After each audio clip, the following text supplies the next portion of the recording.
Michelle, could I ask you to just stand, please, if you don't mind, next to Donna, just to give her a hand for a second. Thank you. Now, what I'd like you to do, please, if you go to the second page on the 1st of June, 2016, having been through those accounts, it's right at the top on the second half of that page. Do you see? Thank you, Michelle. It says at the top that you've taken £50 out from the ATM. I'm confident it's been handed over. And you've provided a description of what the money's for. In other words, what you say, the overriding and underlying purpose of the loan is for. Can you please read out from reverse order? In other words, read from the right-hand side what the purpose of the loan is, starting with milk.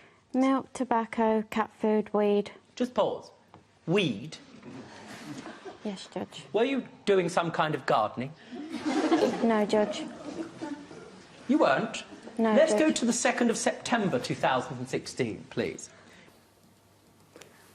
Milk, tobacco, cat food, weed. Excellent. 4th of April 2016. Again, £30. Get cash. What's that for? Weed. Weed. And then the 5th of April 2016. Milk, tobacco, cat food, weed. Thank you very much. Thank you, Michelle, for your help. Well, I get the milk. I presume you've got a cat.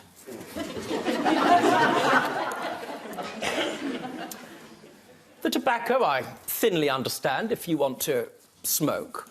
But, sir, why are you buying gardening products? It's drugs, cannabis. Yeah. Right, Mum? Yeah. You went and bought some supplies, as Yes. I understand it.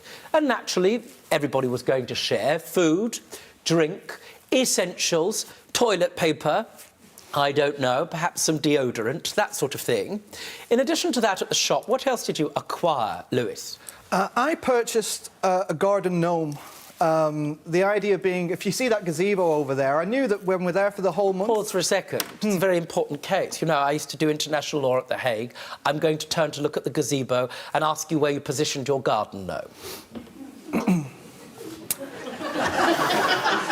Now, if you can see the nearest corner of the gnome dome... What dome? That would be the gnome dome, Judge. If you see the nearest corner, that's where he would normally be. I never thought that I'd find myself trapped in the middle of such a horrendous sentence. Please, would you step forward and point out the gnome dome? I will make my way to the gnome dome. It's this here. That was the gnome dome. Thank you very much for showing me around your gnome dome. Now, the reason it was called a gnome dome, sir, is that you had purchased a gnome. Correct. From where did you purchase said gnome? It was from a local supermarket. We did it as part of a bigger shop. How much? £20. Of your money? Yes. Not the shared kitty? No. And eventually he stood outside of the tent and became something of a mascot, correct? Correct. He became, I don't know, a symbol of fun and frolic and that sort of thing, and the subject of inspiration even for people's jokes. Yeah, I mean, I knew that we were there for a month and I knew that morale would fade. We're on a campsite, it's not the greatest situation. With a bunch of comedians. Well, yeah, because tears of a clown. So when it would get sad, you always had that in the corner, and he was always there for you, always smiling. What was his name? Gnomes.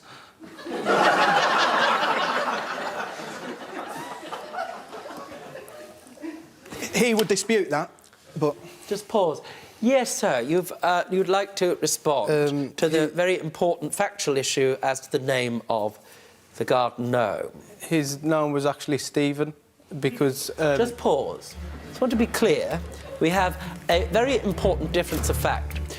You believe the gnome's name was... Gnomes. And you believe it was... Stephen. Let's fast forward very quickly. At some point where Gnomes, or Stephen, was on the campsite, originally there he is, like an homage, according to your complaint, to Heidi High, correct? Correct. Heidi High. Hi.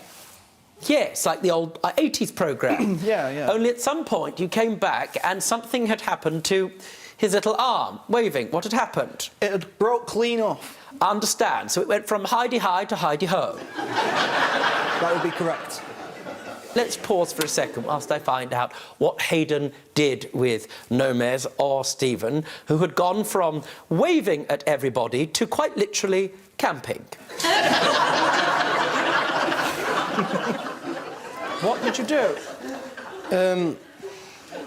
I believe that the gnome was left in a state like that for 2 days, and I'm no doctor, but if you are left without an arm for 2 days, you are going to be in quite a state.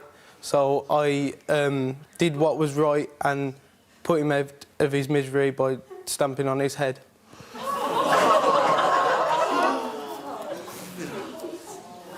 I mean, that was the reaction of my... There were no glue in that. You stepped on an ornament that wasn't yours, correct?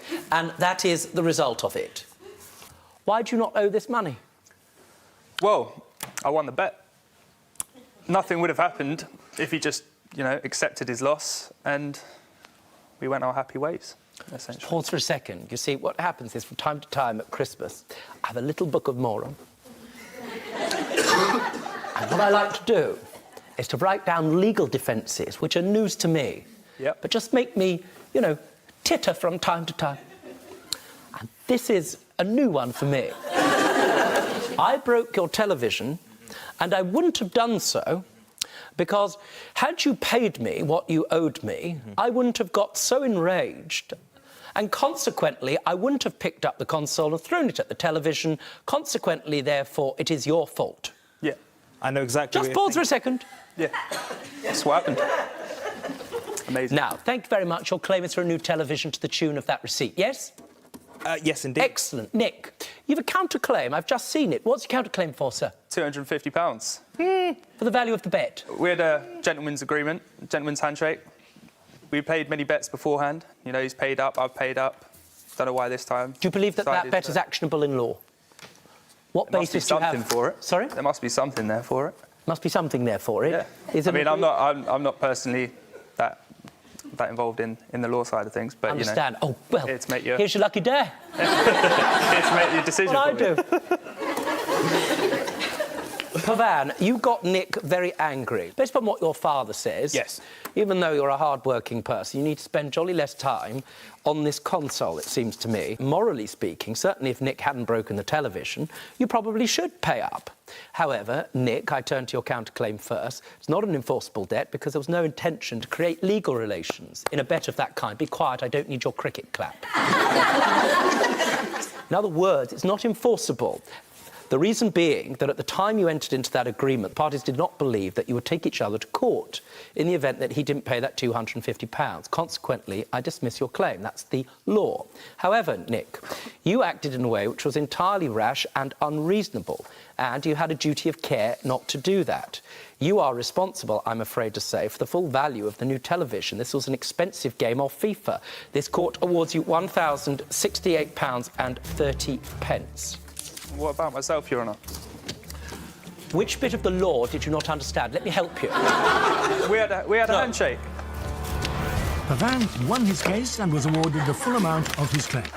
Now, you've got a counterclaim today. Can you tell me what that's for, please? It's for tobacco costs. Let's just pause for a second. I want you to think deeply and carefully before you submit to me that I should consider a counterclaim for tobacco.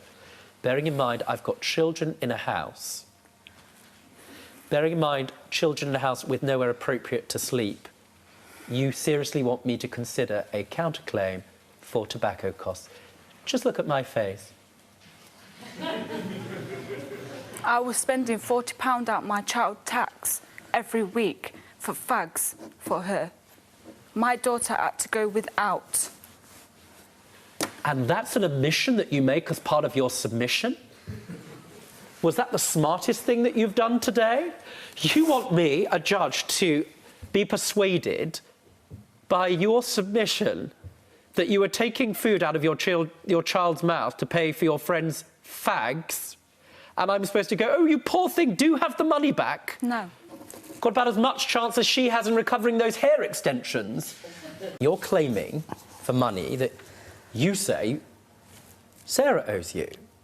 What money does Sarah owe you? I had Sky thinking that Sarah was going to rehome her. I never heard from Sarah for a while again, so I spent out on dog food, more collars. You saw a Facebook page.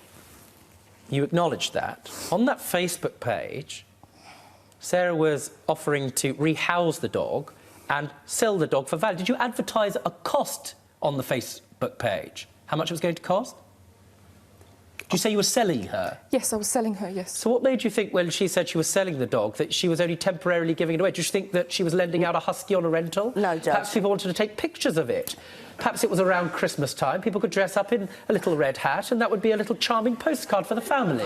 No, Is that what you thought? No, I thought, being a decent person, I would keep the dog in my care until Sarah had sold the dog on because it was affecting her family. So you were going to do sort of doggy foster care? Basically, yeah. Basically. Conversation of that kind? Never. I see. Now, Blake, how much exactly does Sarah owe you and why? Dog food bowls, collars... Dog food bowls? Why does she owe you for a dog food bowl? Because I never received them when I took the dog back. In other words, the agreement wasn't just for the value of the dog, right? The agreement that you say you never had. It was also for all of the accoutrements. That means the things that go with the dog. I couldn't look after... Did you advertise them as well? Part of the thing? It was a given that those went with her. Did you give her all of the... Did you give her... What did you say you never had? Dog food bowls, toys, collars... Dog food bowls. I'm writing down in big. Okay. Food bowls. Toys. Toys. Collars. Collars. Any diamantes on it? No. What else? Food. Food. Because it wasn't cheap food that she had, No, so... only had expensive food. Yeah. I see. So what exactly are you suing for? I've noticed that there's various parts of it. I'm going to help you. May surprise some people. You're suing for £929. I've got £40 a week for food for 20 weeks. Yes.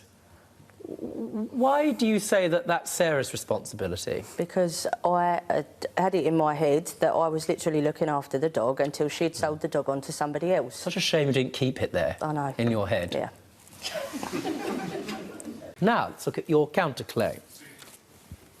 You say that you have various costs as a result of what's happened, correct? Yeah.